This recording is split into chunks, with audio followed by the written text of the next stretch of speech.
Assalamualaikum warahmatullahi wabarakatuh. Saya di sini akan mepresentasikan tentang Wali Songo, khususnya Sunan Derajat. Nama saya Mutia Nur Khalifah, kelas 9F absen 16. Sebelum membahas tentang Sunan Derajat, apakah kalian tahu apa itu Wali Songo? Wali Songo adalah tokoh Islam yang dihormati di Indonesia, khususnya di Pulau Jawa, karena peran historis mereka dalam penyebaran agama Islam di Indonesia. Wali Songo berasal dari kata wali dan songo. Wali berasal dari istilah waliullah yang bermakna orang yang mencintai dan dicintai oleh Allah.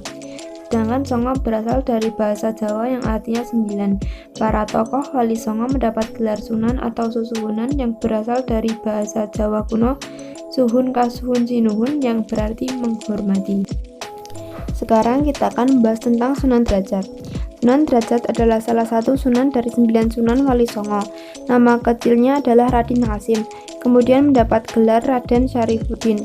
Sunan Derajat diperkirakan lahir pada tahun 1470 Masehi. Dia adalah putra dari Sunan Ampel yang terkenal karena kecerdasannya, dan ia merupakan saudara dari Sunan Bonang. Sunan Derajat lahir di Ampel Denta, Surabaya pada 1470 Masehi dengan nama Raden Hasim sebagai putra termuda Sunan Ampel dengan Nyi Ageng Manila.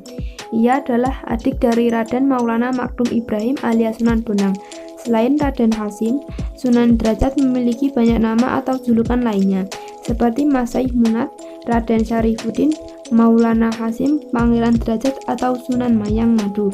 Raden Hasim atau Sunan Derajat adalah salah seorang anggota Wali Songo, majelis menyebar agama Islam dalam sejarah Jawa pada abad ke-14 Masehi.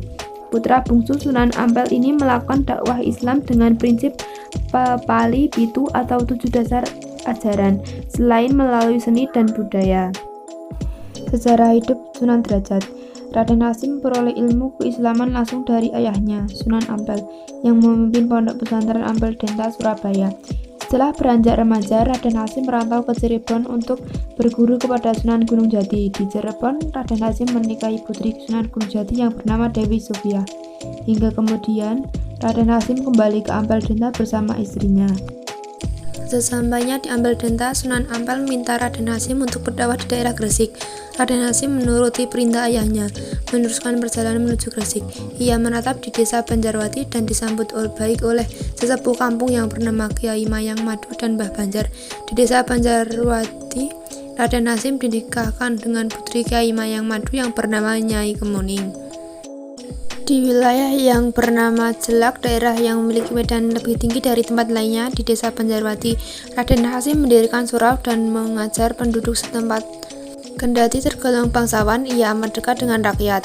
Jiwa sosialnya tinggi serta mengutamakan kesejahteraan penduduk.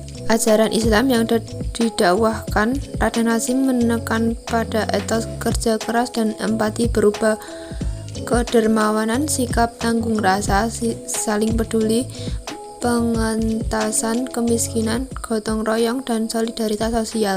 Ketika turun langsung ke masyarakat, Raden Hasim mengajarkan banyak hal kepada warga, dari cara membangun rumah, membuat alat-alat untuk memikul orang seperti tandu atau joli, dan lain sebagainya.